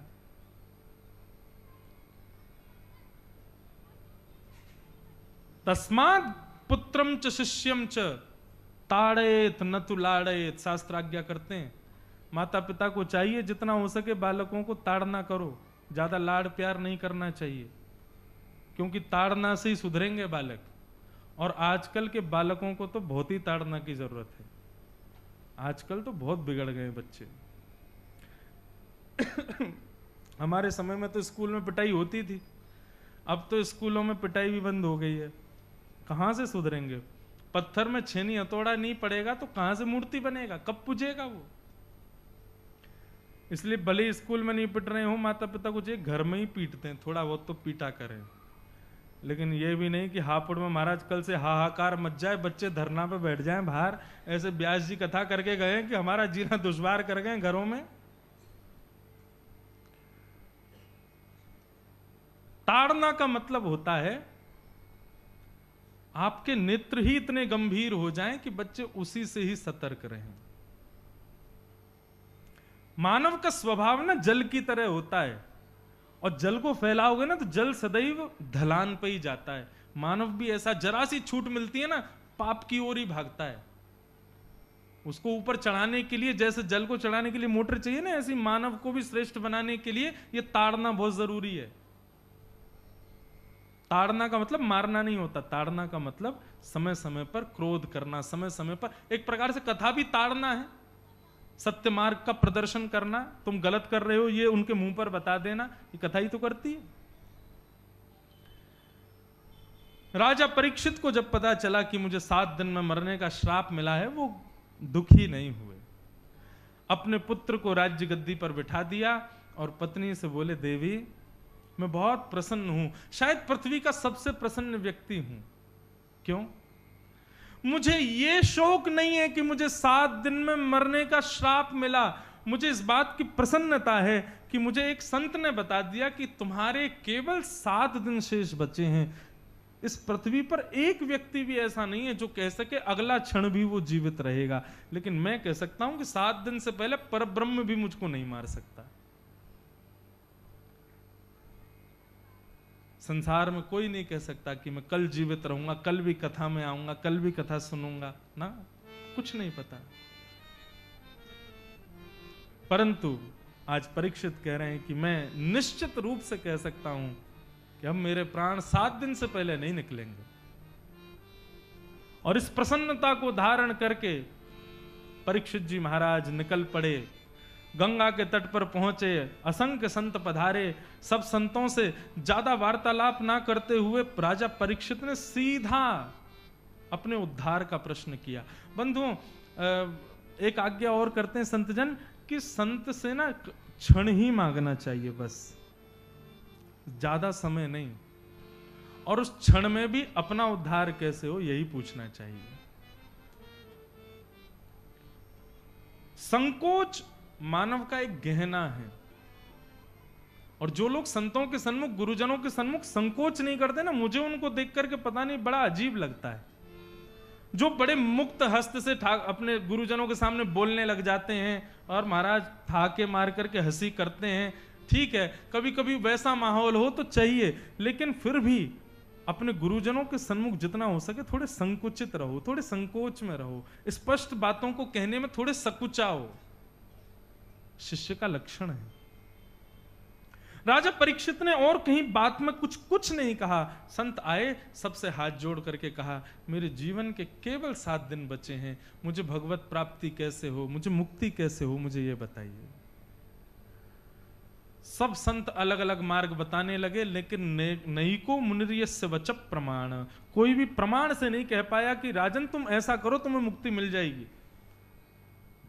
और तभी वहां पर आगमन हुआ श्री सुखदेव जी महाराज का कि तत्रा भवद भगवान व्यास पुत्रो यदृच्छया गामटमानो नपेक्षः अलक्षलिंगो निजलाभतुष्टो व्रतश्च बालैरवधूतवेश।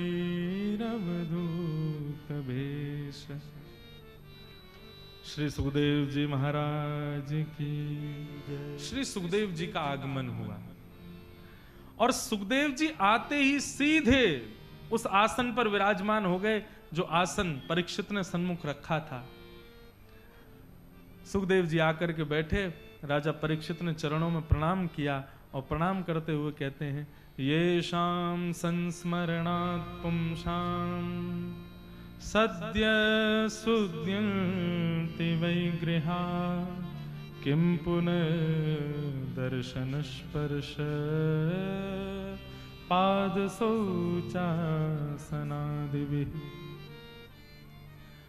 आप जैसे संतों का तो केवल घर बैठ करके स्मरण कर लिया जाए ना, उसी से मुक्त हो जाते हैं, परंतु भगवान मैं आपसे पूछना चाहता हूं, जल्दी मरने वाले की मुक्ति का उपाय क्या है? ये 2 प्रश्न किए। अब यहां पर 2 बातें आती हैं कि राजा परीक्षित एक श्लोक में तो कहता है कि आप जैसे संतों का घर बैठ के स्मरण करने मात्र से मुक्त हो जाते हैं, और दूसरे भाव में कह रहे हैं कि जल्दी मरने वाली की मुक्ति का उपाय क्या? इसका मतलब पहली बात तो केवल ये ऐसे ही जो है बोल दी इन्होंने, इसका मतलब उस पर विश्वास नहीं है इनको। ऐसा नहीं है बंधु। राजा परीक्षित जो ये प्रश्न कर रहे हैं ना, जल्दी मरने वाले की मुक्ति का उपाय क्या है, ये प्रश्न अपने लिए नहीं कर रहे हैं। राजा परीक्षित को पता है मैं गंगा के तट पर बैठा हूं, इतने सारे संत मेरे सामने बैठे हैं, मैं इन सबके संग में बैठा बैठा कुछ ना भी करूंगा, केवल बात ही करता रहूंगा, और तो भी 7 दिन बाद मेरे प्राण निकल जाएंगे ना, तो संतों के संग के प्रभाव से मुझे मुक्ति मिल जाएगी। लेकिन फिर भी राजा परीक्षित क्यों पूछ रहे हैं कि जल्दी मरने वाले की मुक्ति का उपाय क्या है? राजा परीक्षित हम लोगों के लिए पूछ रहे हैं। मैं एक राजा हूं, मेरे पर कृपा करने के लिए इतने संत आ गए, लेकिन कल को साधारण मानव पर कृपा करने के लिए इतने संत प्रकट नहीं होंगे। इसलिए मैं उन साधारण मानवों के लिए पूछ लेता हूं कि यदि वे कभी मेरी स्थिति में आ जाएं तो उनको क्या करना है। हम सब म्रियमाण अवस्था में हैं, कभी भी किसी की भी मृत्यु हो सकती है। अकाट्य सत्य है मृत्यु, कुछ नहीं पता कब प्राण निकल जाएं। हम सब मरणासन अवस्था में हैं राजा परीक्षित की तरह, बल्कि राजा परीक्षित तो फिर भी धन्य है कि 7 दिन उसको पता, हमें तो पता भी नहीं है। हम सब ऐसा क्या करें कि अंतिम श्वास आवे उससे पूर्व ही हम उस उपाय को करके भगवत धाम की प्राप्ति अपनी सुनिश्चित कर लें। इसलिए राजा परीक्षित ने प्रश्न किया।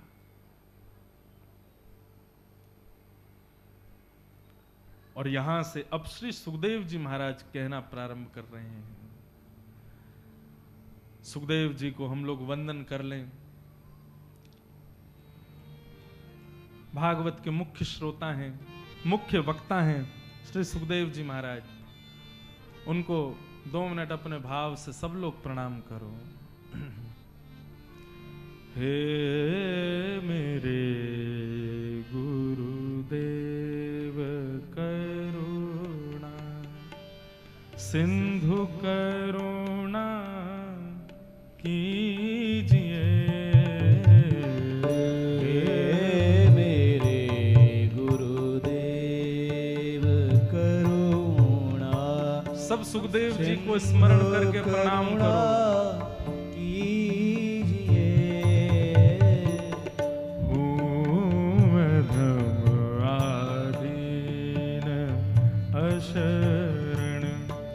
अब शरण में लीजिए। अधम आधीन अशरण अब शरण में लीजिए। हे मेरे गुरुदेव करुणा सिंधु करुणा कीजिए। हे मेरे गुरुदेव करुणा। खा रहा गोते हूँ मैं भव सिंधु के मझधार में।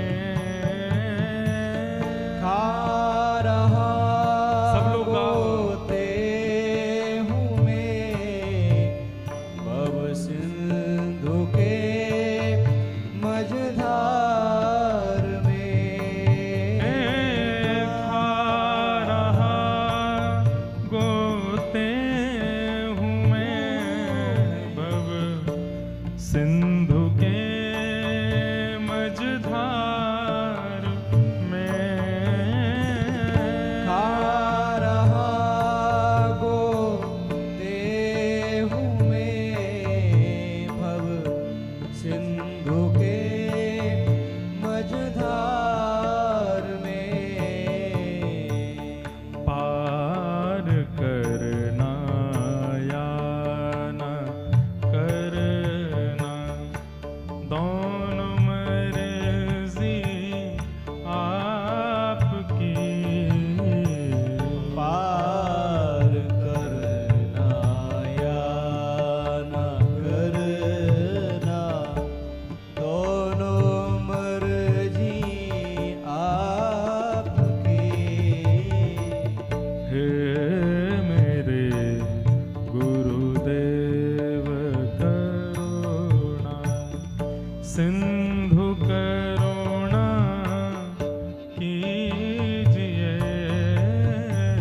हे मेरे गुरुदेव करुणा सिंधु करुणा कीजिए। अधम आधीन अशरण अब शरण में लीजिए। अधम आधीन अशरण अब शरण में लीजिए। हे मेरे गुरुदेव करुणा सिंधु करुणा कीजिए। हे मेरे गुरुदेव करुणा। आप भी यदि छोड़ देंगे फिर कहाँ जाऊंगा मैं। आप भी यदि छोड़ देंगे फिर कहाँ जाऊंगा मैं। आप भी यदि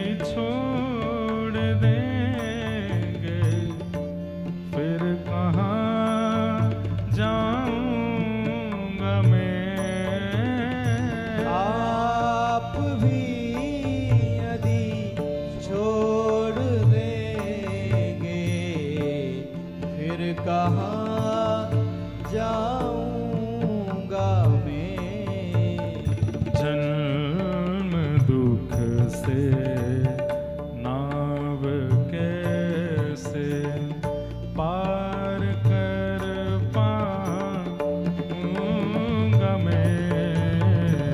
जन्म दुख से नाव कैसे पार कर पाऊंगा मैं। हे मेरे गुरुदेव करुणा सिंधु करुणा कीजिए। हे मेरे सद्गुरुदेव भगवान की जय। सिंधु करुणा कीजिए। मेरे गुरुदेव करुणा सिंधु करुणा कीजिए। हे मेरे गुरुदेव करुणा। हे मेरे गुरुदेव करुणा। हे मेरे गुरुदेव कीजिए।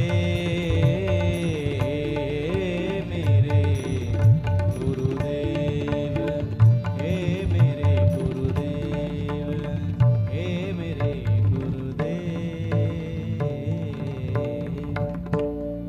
बोलो वृंदावन बिहारी लाल की जय।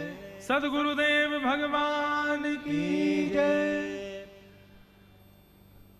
यह भी एक सुखद संयोग है कि यहाँ सद्गुरुदेव भगवान को व्यासपीठ से प्रणाम किया जा रहा है और उसी बीच में व्यास जी के ही सद्गुरुदेव पधारे हैं। आज परम सौभाग्य है कि हमारे इस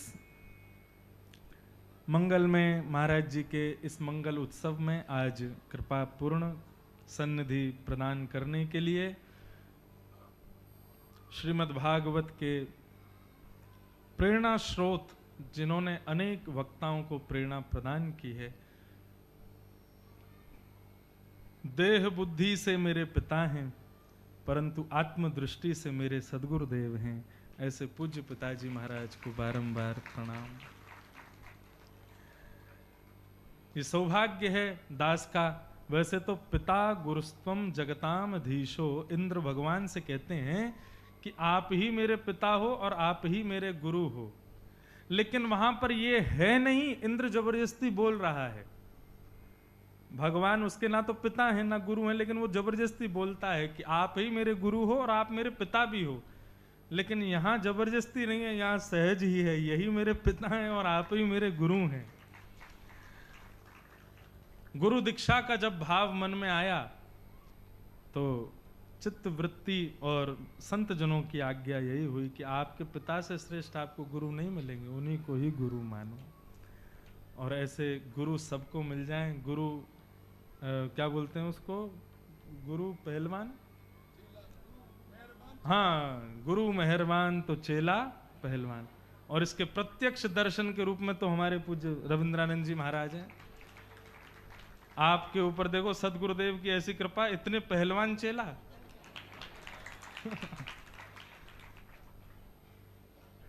तो ये बड़ी कृपा है कि आज पूज्य सदगुरुदेव पधारे। आज सुबह सहज भाव से ही मैंने कहा, तो शिष्य होने के नाते तो थोड़ा संकोच होता है, लेकिन पुत्र होने के नाते एक अधिकार भी है। एक बार तो शिष्य बन के कहता हूँ पिता गुरुजी आ जाओ, गुरुजी कहेंगे नहीं कल आएंगे परसों आएंगे, तो फिर पुत्र बन के कह देता हूँ आज ही आना पड़ेगा। हाँ, तो शिष्य में तो थोड़ा संकोच है, लेकिन पुत्र में तो अधिकार है, दोनों प्राप्त हैं। आज पूज्य सदगुरुदेव पधारे हैं, बहुत बहुत प्रणाम।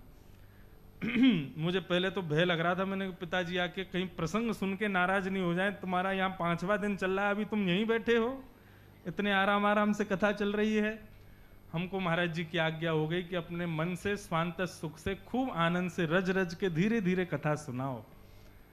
और आज सुखदेव जी का आगमन हुआ कथा में और उसी क्षण में पूज्य सदगुरुदेव का आगमन हुआ। बारंबार प्रणाम करते हैं श्री चरणों में। अब थोड़ी देर हम बोल देते हैं, फिर गोवर्धन उत्सव की कथा तो पूज्य पिताजी ही सुनाएंगे।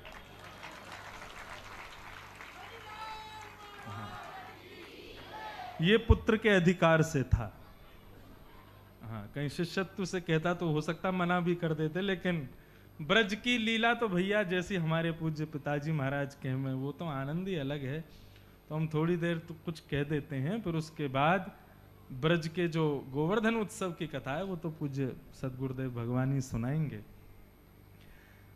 राजा परीक्षित के सन्मुख श्री शुकाचार्य जी महाराज का आगमन हुआ। बंधुओं, एक बात आपको संकेत रूप से कह दूं,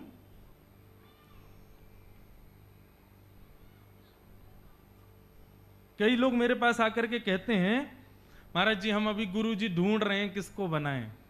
सुन के बड़ा अटपटा लगता है। गुरु कोई ढूंढने का विषय थोड़ी ही है, गुरु कोई वस्तु थोड़ी जो उसको ढूंढा जाए।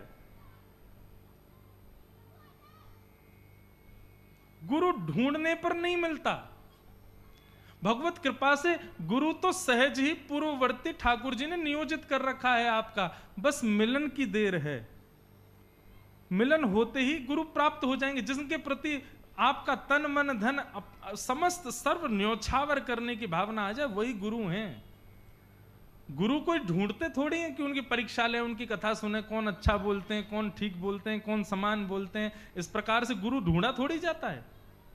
बल्कि ऐसा कहा जाए तो ठीक है, गुरु कभी शिष्य कभी गुरु को नहीं खोजता, गुरु ढूंढता हुआ शिष्य के पास आता है। आज स्वयं परीक्षित के सन्मुख सुखदेव जी पधारे हैं। परीक्षित ढूंढने नहीं गए हैं, परीक्षित सुखदेव जी को गुरु स्वयं पधारते हैं, गुरु स्वयं कृपा करते हैं, स्वयं जीवन को अंगीकार करते हैं। परीक्षित जी महाराज ने प्रश्न किया और श्री सुखदेव जी महाराज अब यहां से कहना प्रारंभ करते हैं।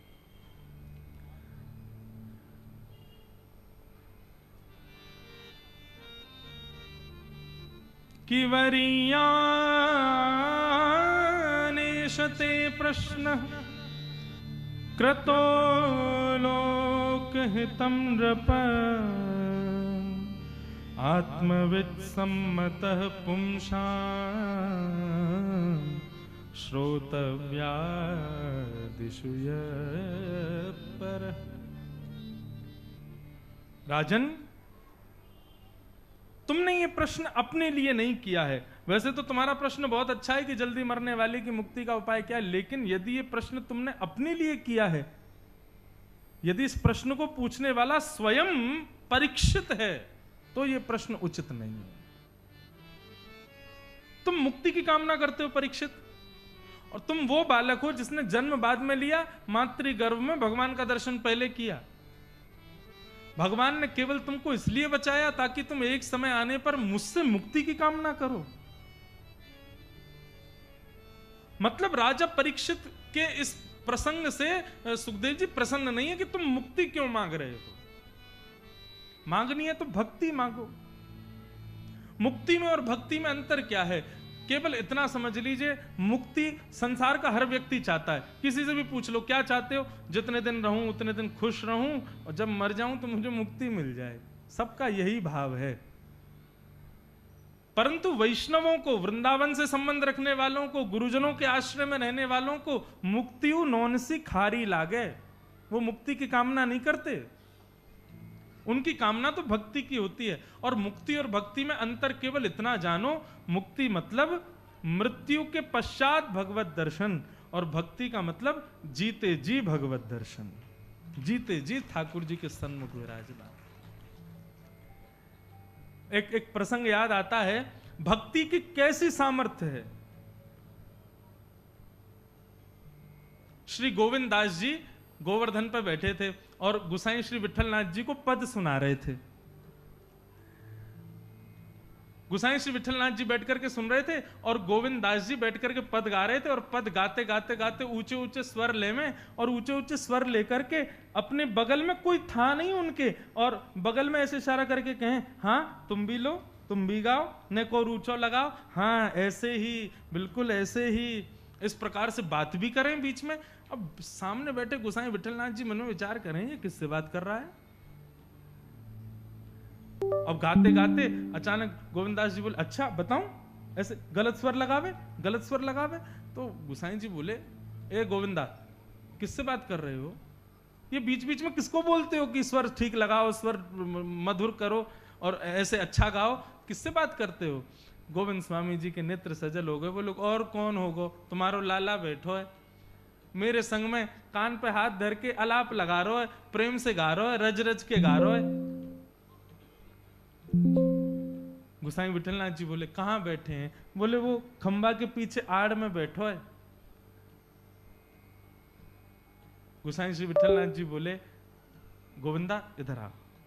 गोविंद स्वामी जब सन्मुख गए तो गोसाई जी बोले देखो तुम्हारा और ठाकुर जी का सख्य भाव है, मैं उसमें विक्षेप नहीं बनना चाहता, मैं नहीं चाहता कि ठाकुर जी मेरे समीप प्रकट होकर वो लीला करें जो तुम्हारे लिए करते हैं, लेकिन गोविंदा मैं बस इतना पूछना चाहूं, ठाकुर जी तुमको सुनाई देते हैं वो कैसे गाते हैं। गोविंदा बोले हाँ सुनाई देते हैं, तो बस इतना बताओ ठाकुर जी का स्वर कैसा है, ठाकुर जी गाते कैसा है। गोविंदास जी के नेत्र सजल हो गए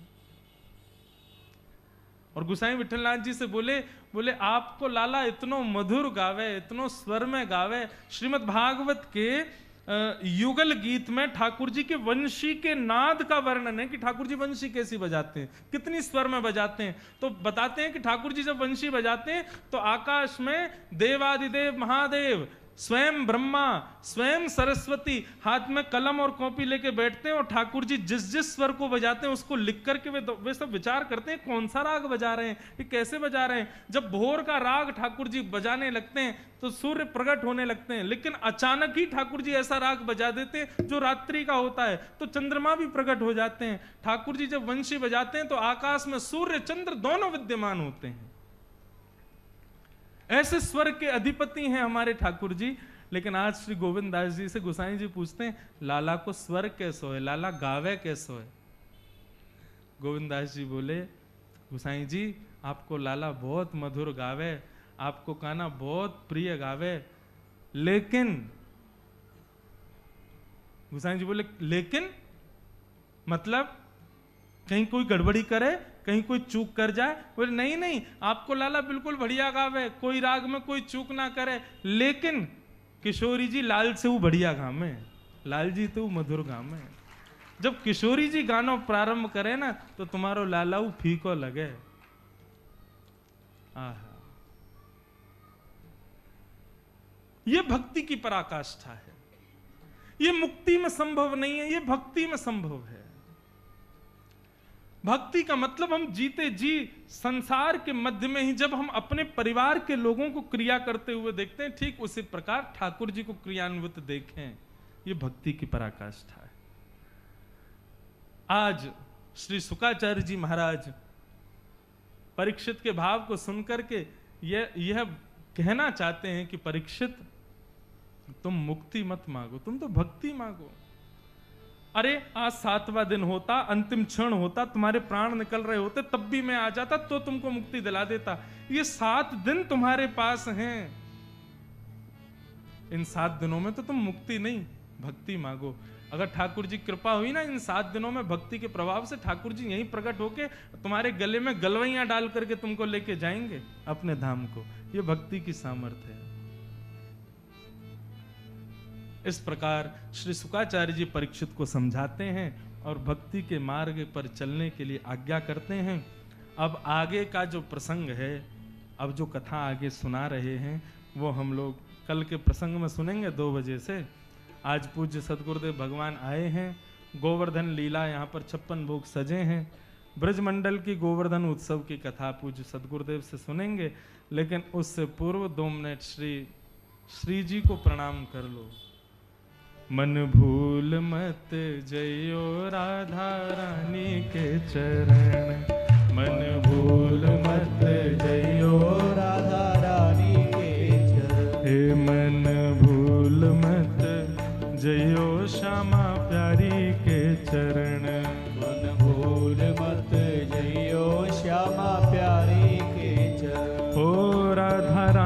के चरण, महारानी के चरण, राधा रानी के चरण, महारानी के चरण, राधा रानी के चरण, श्यामा प्यारी के चरण, राधा रानी के चरण, श्यामा प्यारी के चरण।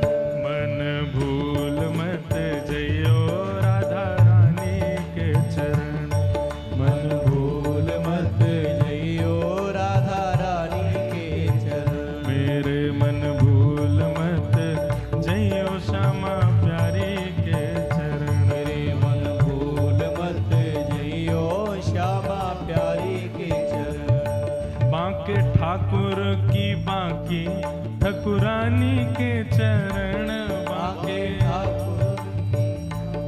ठाकुरानी के चरण, बांके ठाकुर की बांकी ठकुरानी के चरण, बांके ठाकुर की बाकी ठाकुरानी के चरण। मेरे मन भूल मत जइयो राधा रानी के चरण, मन भूल मत जइयो राधा रानी के चरण, मन भूल मत जइयो श्यामा प्यारी के चरण, मन भूल मत जइयो श्यामा प्यारी के चरण। ये शब्द मुझे बड़े प्रिय लगते हैं।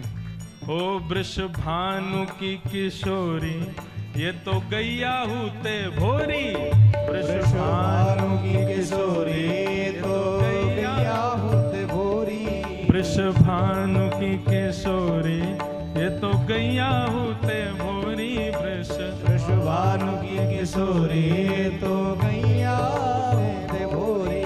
प्रीत जान के हो थोड़ी तो है राखेगी शरण, प्रीत जान के हो थोड़ी तो है राखेगी शरण। ओ प्रीत जान के हो थोड़ी तो है राखेगी शरण, प्रीत जान के हो थोड़ी तो है राखेगी शरण। मेरे मन भूल मत जइयो श्यामा प्यारी के चरण, मन भूल मत जइयो राधा रानी के चरण। ओ मन भूल मत जइयो श्यामा प्यारी के चरण, भूल मत जइयो श्यामा प्यारी के चरण।